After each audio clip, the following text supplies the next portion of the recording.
Dan, they didn't give me anything to use as an introduction, Dan, so I made something up. So imagine that That's right. there was an organization, an international organization of 2 or 3 times the size of AAS, maybe a few thousand or more members, 10,000 or so members, something like that. And it's undergoing changes to how it operates, how it relates to its members, the structure of the organization.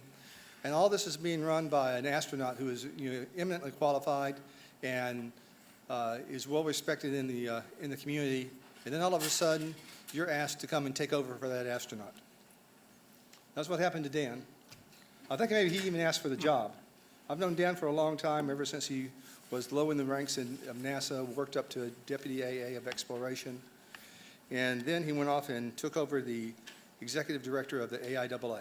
Dan, introduce your panel, please. Okay, thank you, Alan. You don't need the introduction around here. Most of them know me anyway. At least some of them do. First of all, welcome everyone and good morning. I can't not imagine a more exciting topic than talking about federal advisory committees prior to lunch. Woo! Yeah. So we're going to make it. We're going to make it happen. That's the challenge, guys. Here we go. It's actually great to be back in Huntsville. I love coming back to see all my friends and colleagues here and get to catch up on what's going on at the Von Braun Symposium and get to learn. So thank you to AAS for doing this. We really appreciate it, and thank you for the opportunity. I'm going to get straight to it. We have several experts here. Admiral Jim Ellis, who is chair of the Users Advisory Group for the National Space Council, is here. Mike Gold, representing his roles on ComStack and also the subcommittee of the NASA Advisory Council on Regulatory and Policy. I think I got that right. Nailed it. Oh, well, that's a switch. And then Wayne Hale, who is also heading the Human Exploration Subcommittee of the NASA Advisory Council. And our good friend George Nield there at the end, who has been working on the Aerospace Safety Advisory Panel for quite a number of years with a lot of experience on that front. So what we want to do today is they're going to give you a little bit of an understanding of what their committees do and also talk about how they could or might be able to work across each other and how some of the interaction already occurs. I will turn it over to the experts and let them have at it. So Jim, you're first. Okay, thank you. If I could have my first slide, thank you.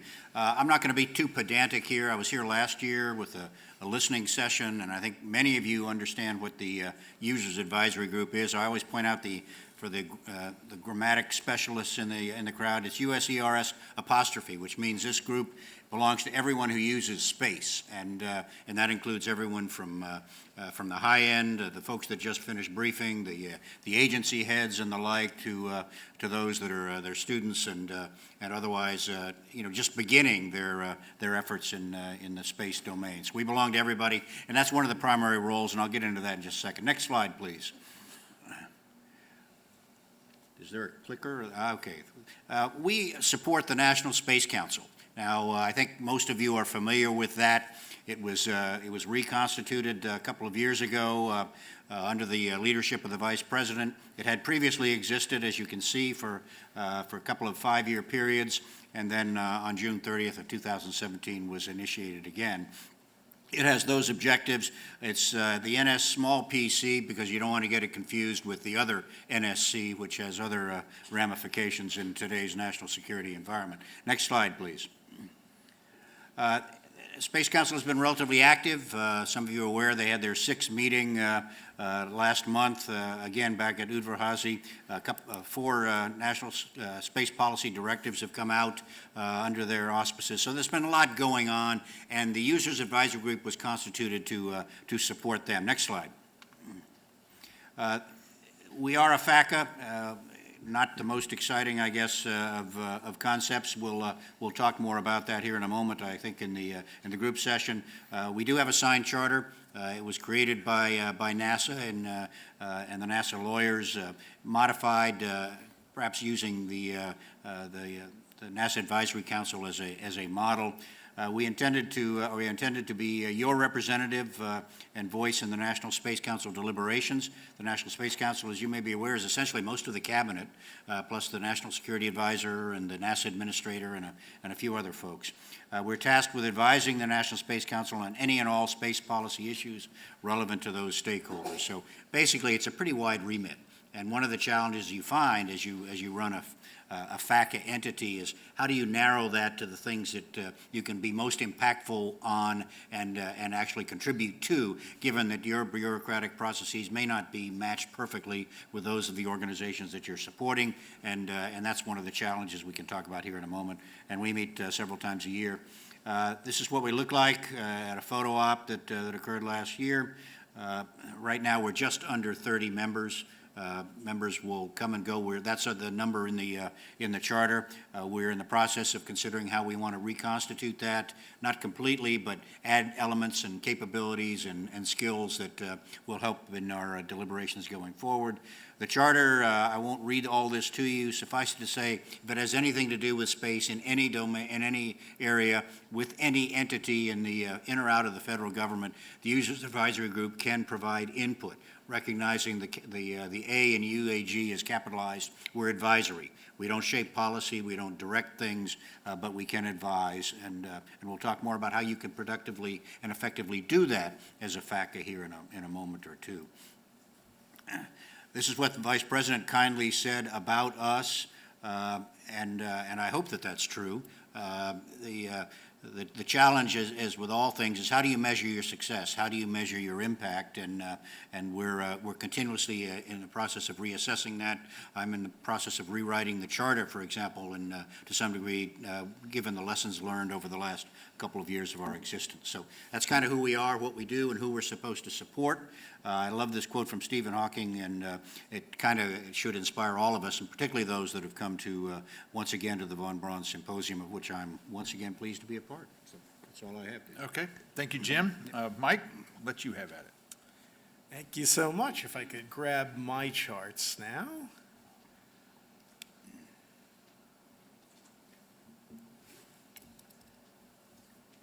And there we go. So the title of this Von Braun Symposium is Generations, so I couldn't help but put a picture of my next generation, my son there. That was taken during his second trip to space camp here at Huntsville. Yay! Absolutely. Can't wait for him to be in the astronaut corps where he can get paid to do it as opposed to me sponsoring it, but not much. Yeah, exactly. I'll take it though. It's the Space Force Academy will be cheaper than college, but I put it in that every time I come down to Huntsville, he thinks I'm going to space camp, so please no one, tell him otherwise, that not just down here for fun. And let me get the clicker there we go. So as was mentioned, I chair the ComStat, Commercial Space Transportation Advisory Committee, and I think these federal advisory committees are uniquely American and uniquely important, that it is something that I have only seen really thus far in the U.S. And part of what makes it so important, I think, is the common ground, that we've got trade associations that represent one end of the spectrum or another end of the spectrum, but the federal advisory committees, and particularly the ComStack, is the only place where we have everyone come together and try to find that common ground. It's something that, frankly, I don't think occurs enough here in the U.S., that we spend too much time squabbling over the pieces of the pie as opposed to growing it together, and that when we do sit down, we realize there's more that unites us that separates us. And I think people have been surprised by how much we have been able to come together on any number of issues. Of course, the federal advisory committees are only as good as the leadership wants to use them, that ultimately these are instruments for the leadership of the agencies. And I can say proudly, having served under George Nield at FAASD, who actually appointed me to the ComStack, and now Wayne Monteith, that these have been effective because leadership listens. Maybe not to everything, and again, I think it's healthy that there have been disagreements, that during our time, certainly the moratorium was someplace where the ComStack went in a different direction than AST, but to be able to take that feedback, to leverage it and utilize it, I think has been eminently positive. We actually had, this is a year ago, ComStack took place during Halloween, so there were a few costumes.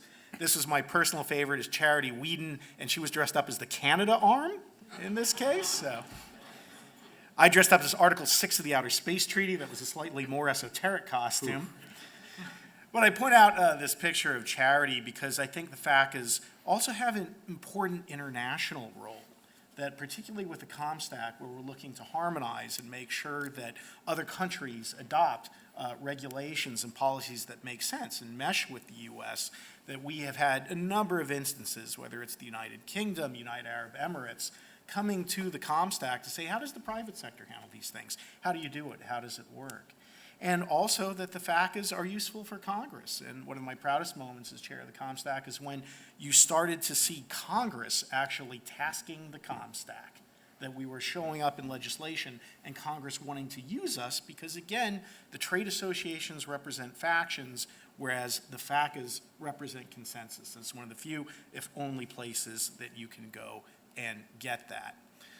As was mentioned, I just love doing free work for the government so much. I keep collecting the FACAs and got appointed, again, as honor and privilege, to be appointed to the NASA Advisory Council by Administrator Jim Bridenstine, where I formed and currently chair the Regulatory and Policy Committee.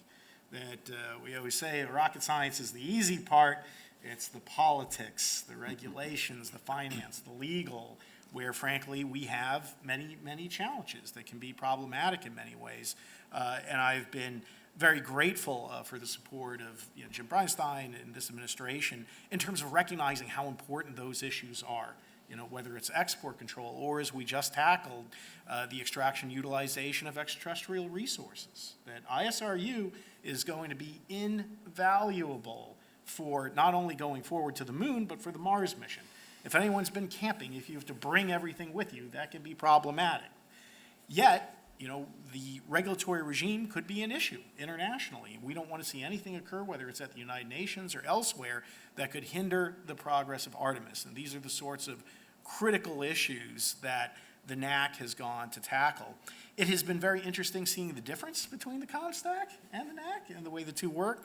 One thing that I would say is that at the ComStack, our working groups are comprised of the actual ComStack members. So there's always, I think, good understanding of what the larger group is doing relative to the working groups. Whereas with the NAC, the only inaccuracy in the introduction was that we are a committee of the NASA Advisory Council, not a subcommittee, that the NAC is separated into committees that then answer up to the full council. You're taking my charts away. Exactly. I'm sorry, so I don't want to go too much for to take away Wayne's thunder, but I think that can be a challenging structure at times, that I almost prefer the full integration that occurs in the ComStack, because then you have committee members who don't talk to NAC. Now, I'm not saying you have to go full over to the ComStack structure, but it is an interesting challenge that I think we should try and address. So that's been one of my observations, having gone from ComStack to the NAC. And then in terms of all of us working together, we're so pleased to see, frankly, the formation of the National Space Council, because these space issues are cross-cutting. These don't belong just to NASA. They don't belong just to the Department of State. We need everyone coming together. And then I was even more thrilled to see leveraging FACA with UAG. And part of how we've interacted is, frankly, personnel. That you see in this picture, General Les Lyles is the chair of the NAC. He also sits in the UAG. Mary Lynn Dittmar and Eric Stallmer are both members of the ComStack. They're also both on the UAG. And I think it's been terrific to see that interplay of personnel is actually a good thing, that many of us are serving on multiple hats so that we can coordinate effectively. This is the roster of the NAC Regulatory and Policy Committee. Another difference between us and I think other committees is the robust representation of commercial entities. That this was relatively new for the NAC. If you look at the committee membership of the NAC itself, I think I might be the only industry representative. Perhaps there's now two. But we have everyone, I think, a good broad swath of industry represented, which I think is so important, and that we need to do more of that, both in terms of the NAC, UAG, and getting the private sector at the table. Because ultimately, I hate these false dichotomies, where we talk about government, we talk about private sector, and the solution has been one or the other. The FACAs represent the joining of the two. And that's what we need more of, because we're always stronger together. So I will shut up and hope I didn't, spoilers on too much of Wayne's presentation. No, it's good interaction. So if I could have the charts for the NASA Advisory Council, I would just like to say that serving on the NASA Advisory Council is an interesting experience. One of the things that you don't get on the NASA Advisory Council is you don't get internet or IT access behind the firewall to NASA, which A, is a good thing because I don't have to go through all the IT security and training that they give. But B is a bad thing because we don't always get all the information sourced as you'd like to have. So you can see my charts are all made on my company logo. Thank you very much, because I don't have a NASA IT chart. So it's kind of interesting. As has been pointed out, the NASA Advisory Council has been around for a long time. It's been formulated in different ways. At one point, it was huge, had many members, and since has been reorganized into a smaller council with committees that don't all show up at the same time. But it was established by Congress in the law that actually authorized NASA back in 1958. It is a Federal Advisory Council Act, FACA. Don't we love acronyms in this business? Federal Advisory Act Committee, and that means it must follow the law on federal advisory committees. And NASA overachieves in many areas, but one of the ways it really particularly overachieves is in interpretation of the law. So the headquarters legal offices excels in their interpretation of what the laws mean. So we get regular briefings from the ethics office of the NASA headquarters legal office, but all the members are listed as special government employees, except, I think, for the regulatory committee. And as special government employees, we need to avoid even the appearance of impropriety, taking inside knowledge and using that, which is one of the differences, I think, than some of the other organizations. So, for example, I operate on the NAC, and I have a lot of insight into how NASA is planning for the future, and therefore, as a special government employee, I have to turn down work in my consulting business because I know too much, which is kind of interesting. The meetings and deliberations must be held in public, can't be private. However, there's a little exception to that. I'll come back later. It's a 2-year appointment serving at the pleasure of the NASA administrator. Compensation, travel expenses, which rumor mill has it that UAG doesn't even get travel expenses at this point. But we do get our travel expenses paid when we travel on NASA Advisory Council business. And there is a stipend for kind of a de minimis stipend for the daily activities. However, if you're a federal retiree like I am, they have to advise the Office of Personnel Management that you've been rehired, and they deduct that stipend back off your paycheck. So most of us are just serving as volunteers so that they don't confuse the OPM about our pension. So we do report to the NASA administrator, but the recommendations are in public, so we get a lot of folks in the space media paying attention to us. Congressional staffers pay very close attention. OSTP and OMB inside the executive branch also pay attention. And as I said, a lot of space media coverage. Thank you, Jeff Faust, for tweeting everything we say. I really appreciate that. We do have limited coordination with other advisory groups. General Les Lyles, as you pointed out, is on the user advisory group, and he's made a point of every one of our meetings giving us a report on what the user advisory group is up to, and then carrying our thoughts to the user advisory group. We also coordinate meetings with the NASA Aerospace Safety Advisory Panel, which George is going to talk about in just a second. I was assigned to be a liaison for the last quarterly, so I spent a good part of last week with George and his friends in their ASAP quarterly meeting. And the chair of the ASAP, Dr. Patricia Saunders, comes to our NASA Advisory Council meetings so that we do not double tax some of the agency resources on what they're doing. And then we do have a couple of committee members that serve on the FAA ComStack. I think Mike L.A.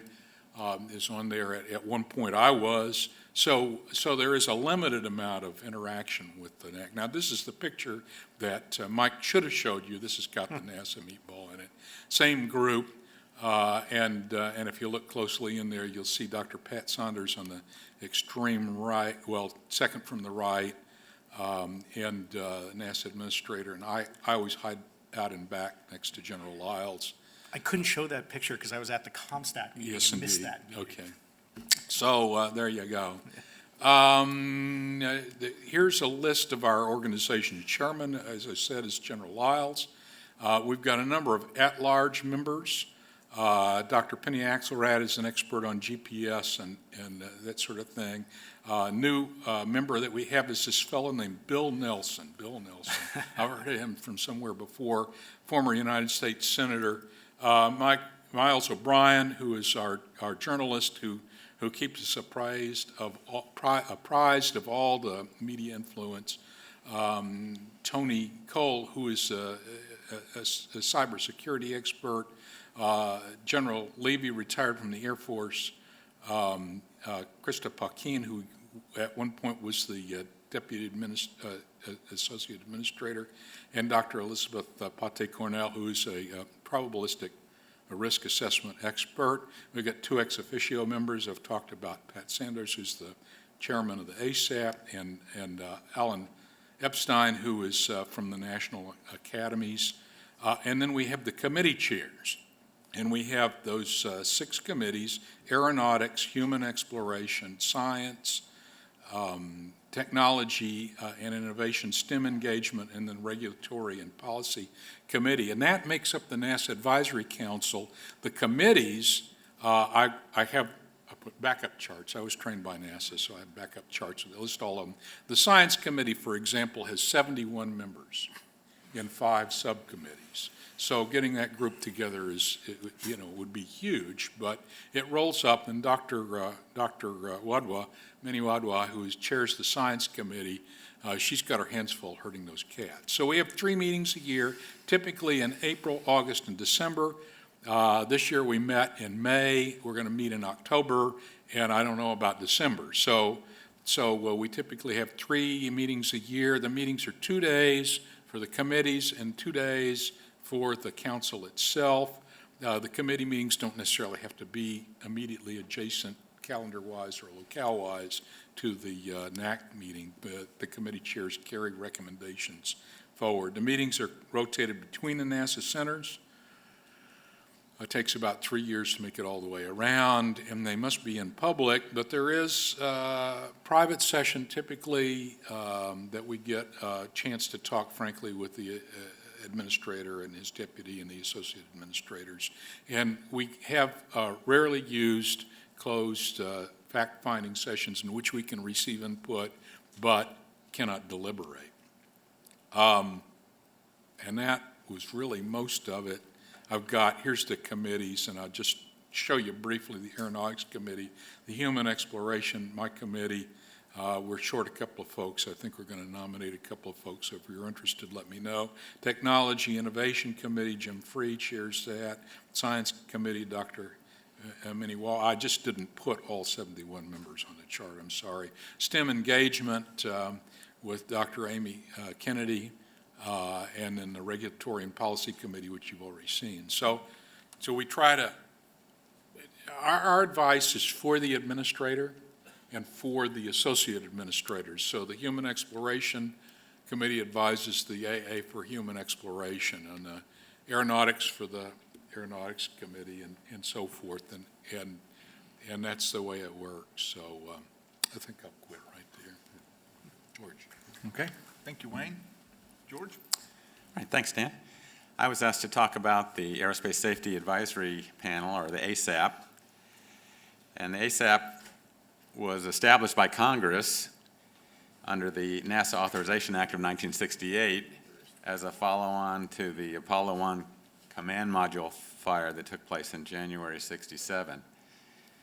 Then later, after the Space Shuttle Columbia accident, Congress change things a little bit and ask the ASAP to report also to Congress in addition to the NASA administrator, and to submit an annual report.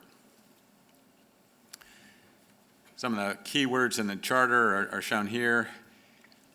The panel is supposed to review safety studies and operations plans, make reports, advise the administrator and the Congress with respect to the hazards of proposed or existing facilities, proposed operations, the adequacy of proposed or existing safety standards, and then management and culture related to safety, plus other duties as assigned. Specific responsibilities, the panel is expected to hold 4 meetings a year, roughly quarterly,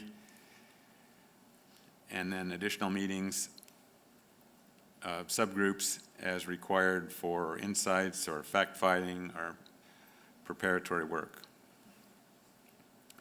Any findings that are considered to be time critical are to be reported immediately, but we do submit an annual report to the administrator and to Congress, and that's typically in January.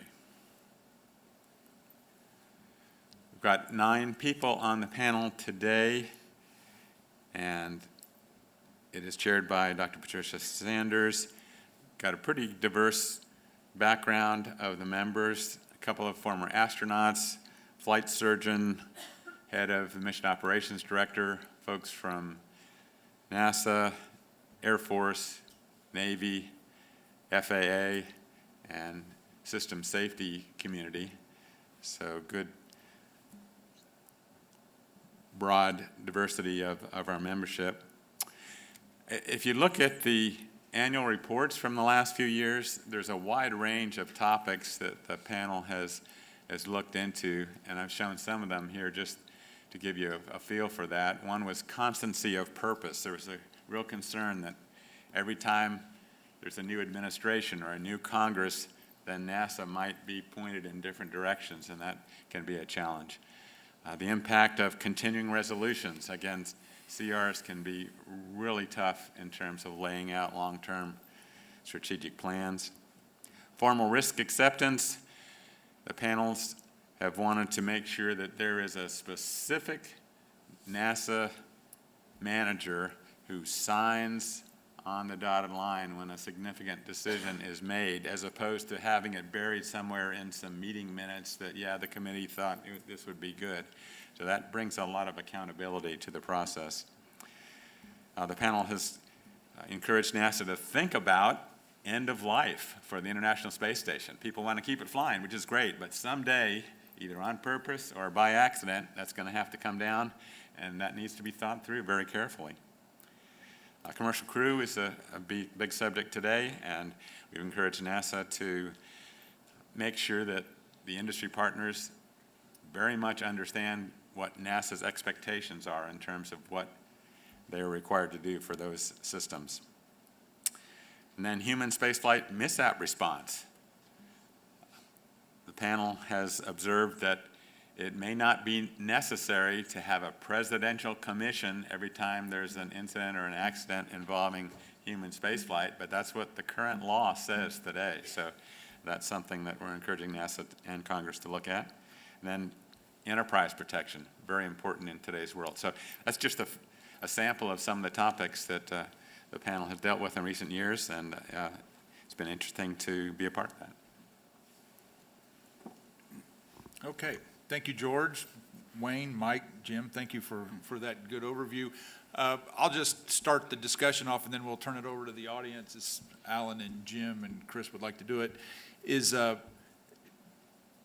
George has given us a list of some of the topics that the ASAP has been working on. What are some of the other topics that thumbnail sketches maybe of what each of the other advisory committees have been looking into, and how could that work with the other advisory committees in terms of working on similar topics? Well, if I, from a UAG perspective, it's kind of bifurcated. The Users Advisory Group, like most FACs, is comprised of very capable people who have some real powerful insights into areas and issues that ought to be addressed in the public dialogue that's inevitably a part of FACUS. But it's also true that each of us is also reflective of the needs of the organization that we serve. And a board colleague of mine many years ago was fond of saying, what my boss is interested in absolutely fascinates me. And from a FACA perspective, that certainly is the case. And in our case, since we work with the National Space Council, which is in turn chaired by the Vice President of the United States, we've had some opportunities and some conversations to explore some topics that are of interest and to begin to flesh out terms of reference for those types of studies and reports, and that process is underway. But you know, each of us, I think, in our own way has alluded to it. While there is great value in the reports that we can create and do and deliver, ironically, a lot of the real value comes from the public conversation that we have. In other words, we take these issues and bring them into the public domain, A, because FACA requires it, but B, because it's the right way to do business. And in many ways, it's much more responsive. And so the fact that those conversations take place is hugely impactful and is a much more, often more timely way of getting issues in front of the leadership of the entities that we serve, that these FACA entities that we lead serve, and so you don't have to wait 6 months for the final multiple chops on the report and in the language of the vernacular, a consensus report that gets delivered, sometimes late to need. I think it's the process itself that adds real value more often than not. So. Okay, thank you, Jim. Mike? So I wish I got paid per FACA, because we're not running out of issues anytime soon. And frankly, as we transition from a lot of purely government programs to more commercial activities, the FACAs are the front lines in terms of dealing with all these issues and new technologies. And you have government always trying to play catch-up relative to where we are with new tech. And so, for example, with the ComStack, you know, we're entering a world where in a single launch, you can have hundreds of satellites, small sats, et cetera. And looking at issues of space traffic management, of space situational awareness, how we regulate and meet that challenge is going to be extremely important, both for the government and the continued success of the commercial field. And one topic, for example, that the ComStack got into was the Indian ASAT test. And I was very disappointed that there wasn't more of a response from government when that occurred. And I work for a company that's gotten winged by debris already. And I think it's important that the U.S. government maintain credibility that when and if China conducts more ASAT tests, that we're not looking like we're cherry picking when this occurs. And we very much appreciated, particularly Jim Bridenstine speaking out on this issue vociferously, because we think it's important both for U.S. and future international interests. So I don't think we actually passed an official recommendation on that, but a lot of discussion in regard to that. Then you get to more the meat and potatoes of what the ComStack does in terms of launch regulatory reform. And I can tell you, Wayne Monteith, Kelvin Coleman, are laser focused on trying to get this process right. But again, a lot of difference of opinion, a lot of work that still needs to be done. It's very challenging, but obviously a topic that the ComStack needs to and will continue to tackle. And then export control reform, because we're not going to have commercial space transportation unless we can get that under control. And there have actually been a number of actions the ComStack have taken, including, and this will really get everyone awake before lunch, but commodity jurisdiction requests. Who doesn't love a good CJ request conversation? It was because of the ComStack that CJs, at least in terms of what company requested a commodity jurisdiction request, which is where you ask whether you're ITAR or you're CCL, those are now on the web, at least who asked, what the ask was, and what the response was because of actions that the ComStack took. Then very briefly on the Regulatory and Policy Committee, COSPAR reform is something that our boss was very interested in terms of Jim Bridenstine. For those of you who are fortunate enough not to be familiar with COSPAR, the term that everyone was using was planetary protection, which to me is, Men in Black or defending against asteroids or something. I think it's a terrible term, both too inclusive and too exclusive. but making sure that we have rules for planetary protection for COSPAR, which are the set of rules that govern contamination of a planet like Mars, as well as bat contamination for Earth, to make sure that they make sense and that they don't prohibit or hinder unnecessarily commercial activity. And then, as I'd mentioned, another big issue that we're tackling at the NAC is the extraction utilization of extraterrestrial resources, because if we can't get that right, we can't have ISRU. And this is not science fiction. This is CLIPS missions that are going to be going on now. And then intellectual property, that if we're going to be successful, as George Nield talked about with the ISS, and that end in life, we need to have commercial activities that can occur on a private sector space station. And if companies that conduct R&D on ISS can't enjoy the fruits of their labor and they can't keep their intellectual property, that will not succeed. So that's just a taste of the many issues that we've been tackling on both of those committees. Good, thanks. I go back to when I was in charge of the Space Shuttle program. We had a number of independent review teams or committees come and give us advice, look at what we were doing. And I always wanted to have the independent review committee that would come in and say, we've heard what you're doing and we think you're doing it perfectly well, and we suggest you change nothing. And I never got one of those. I never had one of those. And I'm happy to say the NASA Advisory Council is not a rubber stamp for the NASA administrator. We've been very contentious at times when we brought up a number of objections to NASA's plans and asked hard questions, so we're following in the best of those committee activities. One of the things that you noticed on the NASA Advisory Council is we have all the different parts of NASA representative, and we have the aeronautics piece, we have the sciences, we have the human exploration part, we have the technology development part, and everybody is very jealous of their resources.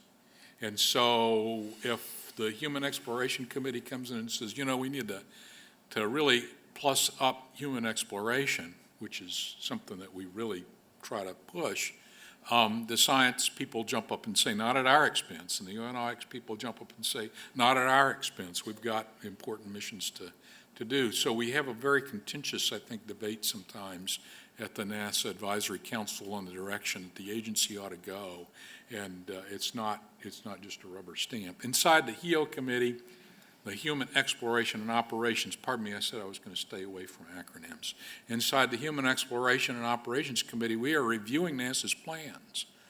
And I will tell you that there is quite a bit of contention about how do you do this thing over here? How do you get to the moon the best way?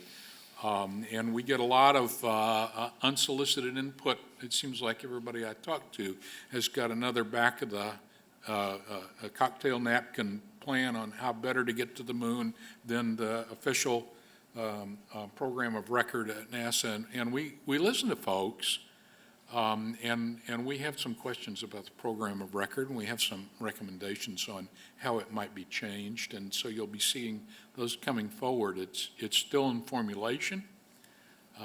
There are a lot of moving parts to it.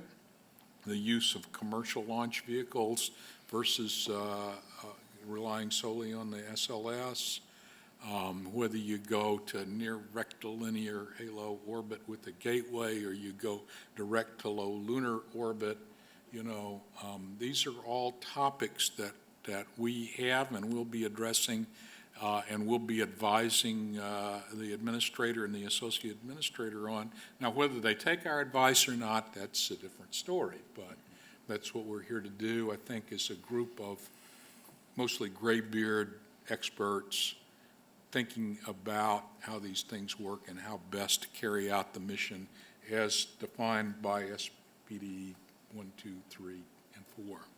So we've got a lot on our plate right now.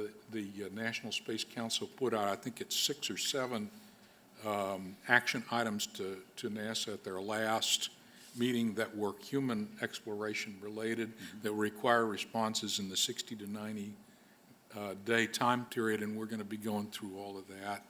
So we've got our hands full.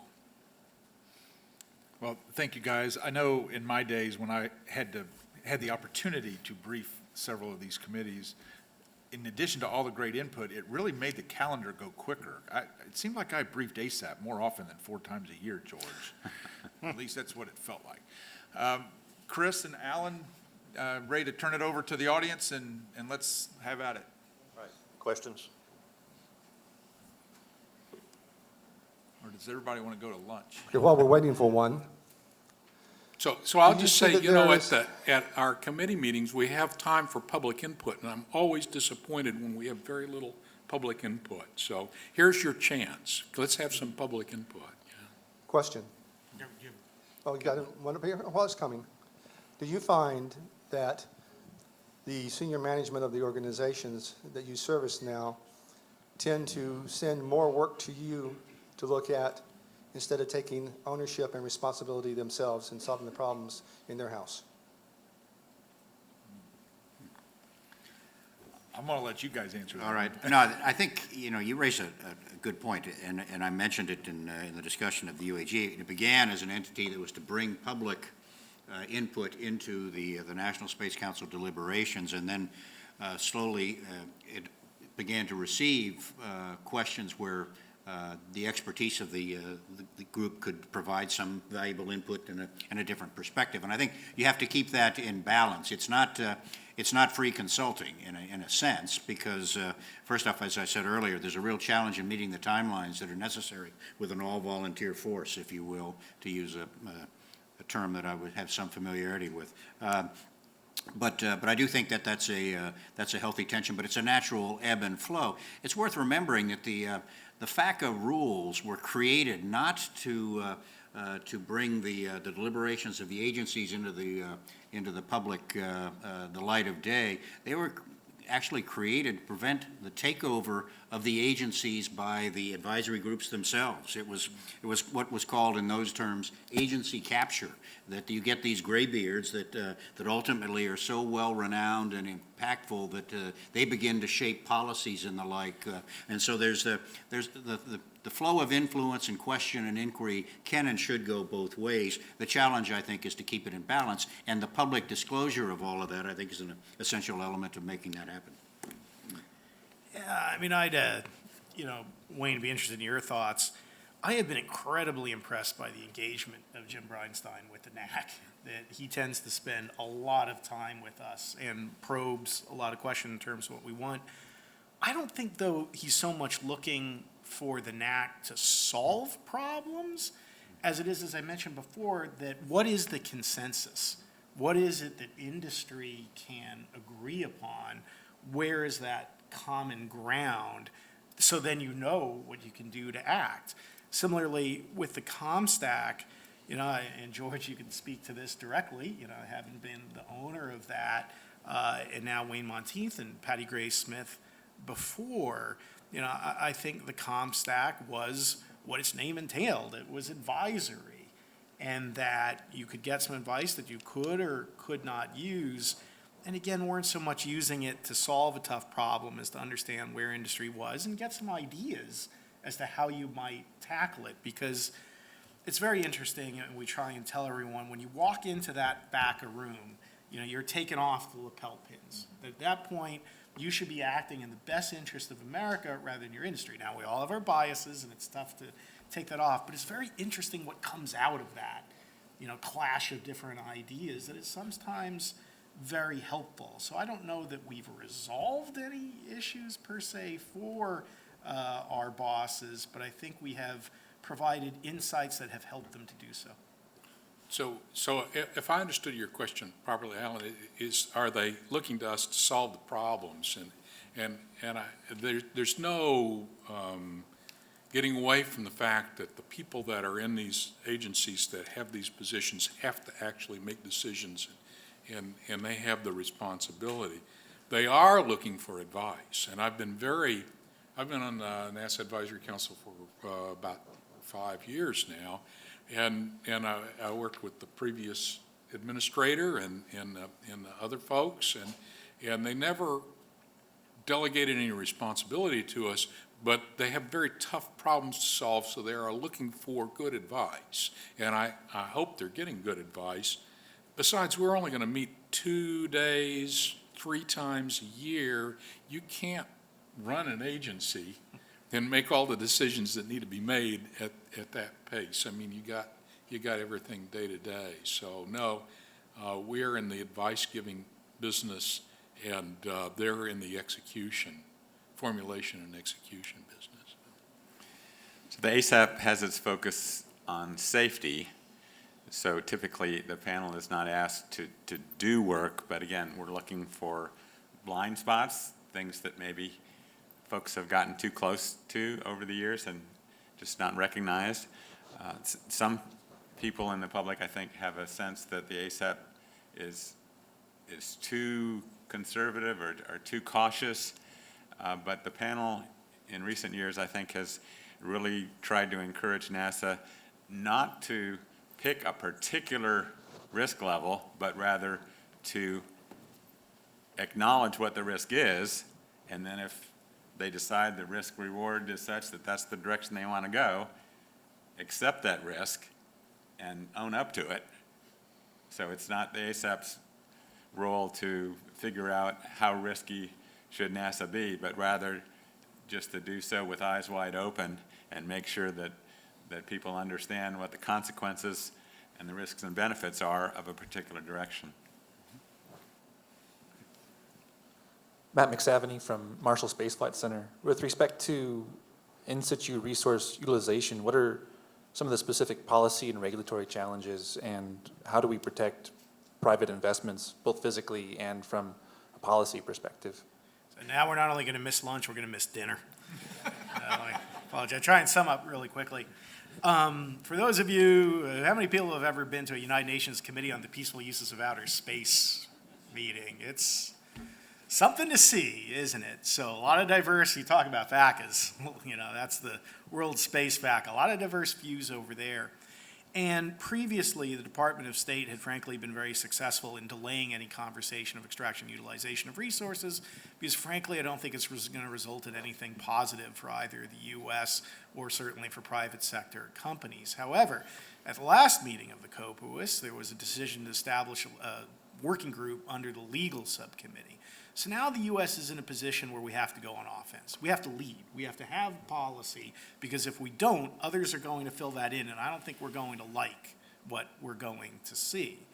Now, that being said, I think we have a wonderful treaty in the Outer Space Treaty, that it is flexible, it's general, very much like the Constitution in many ways, where it's not prescriptive. It lists out rights and ideas and objectives that are so general that they're almost eternal. You would always want to do them, then it leaves it to the countries, or like our Constitution of the states, to determine exactly how to implement those. The Outer Space Treaty is now 52, 53 years old, doesn't look a day over 35. I mean, it really has withstood the test of time because of that flexibility.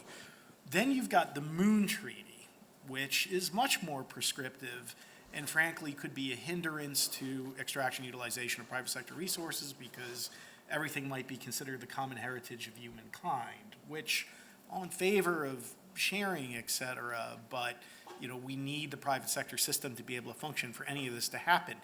And I think there's a misperception out there that there's a gold mine and you're going to go and get this asteroid of platinum and we're all going to retire on billions.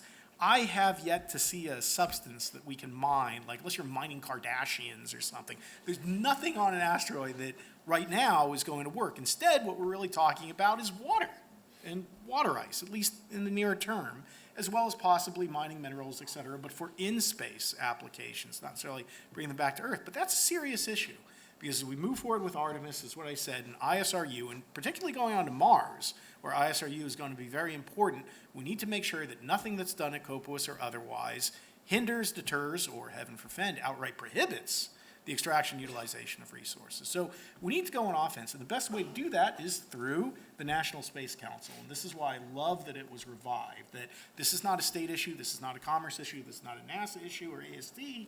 Everyone has to come together on that for united policy. The Regulatory and Policy Committee has kicked that process off, and we have a variety of principles, taking a page from the Outer Space Treaty, that we think should represent a positive position. Hopefully, if that gets through the NASA Advisory Council, that will then be flowed up from NASA to the Space Council, where we can have a whole-of-government approach and move forward at COPUOS with that. And not just the COPUOS, but multilateral agreements with our allies, because other countries are working on this as well. And I think the U.S. could lead a coalition of the willing that would already involve Canada, Australia, UAE, and even China, I think, is coming around to our point of view on this topic. So we're going to fight the good fight on this one. Are you ready for this one?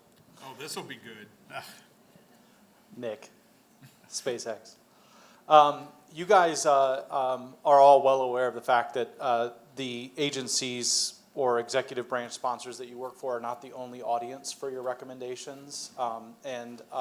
Just curious do you find it in any way limiting in terms of being able to offer frank advice to your executive branch sponsor, knowing that that advice can also be used by Congress or others in a hearing or something like that to, kind of beat up on the agency and say, why aren't you following the advice of your FACA? Does that in any way limit the frankness and openness of the recommendations that you guys are able to make? No, we're encouraged by that opportunity, Nick. We really look forward to making things tough for our former colleagues.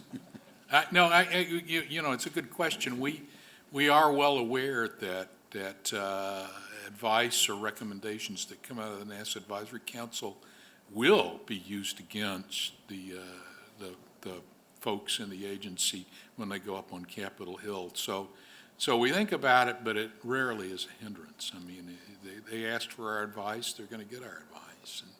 And so it's really good. I must say that one of the things that I am bothered a little bit about on the NAC is that the presentations we get from inside the agency have all got to be vetted. So it's like a committee has reviewed everybody's charts and scrubbed out any offensive language or whatever might be controversial. And so we have to really struggle sometimes to get at what's behind the charts, not just what's on the presentation that has been approved for our review. I would agree with that and offer that one of the things that the ASAP tries to do is have regular open communications with the stakeholders and then make recommendations before actions are taken, because that's the role, as opposed to waiting until after things have happened and you just end up being a critic. So that's the challenge and the opportunity. And Nick, why so negative? It's an opportunity to address the legislative branch. And I want to think we've had you before the ComStack, back when you weren't with that company, SpaceX. I think you did have a prior career there. And frankly, whether it's Senator Cruz or Congressman Culberson, we have had numerous members of Congress come before the ComStack. And frankly, I've seen it as one of the greatest values that the committee has had, to be able to have that interaction and not even necessarily to go against or be different than where the FAA-AST was, but often to reinforce where the AST was. Because I think it's one thing when George or now Wayne Monteith would go up to the Hill and say something, it was entirely something different when they would hear it from the FACA. And I think that made a difference, again, because unlike the trade associations, the FACA represented a whole of industry approach.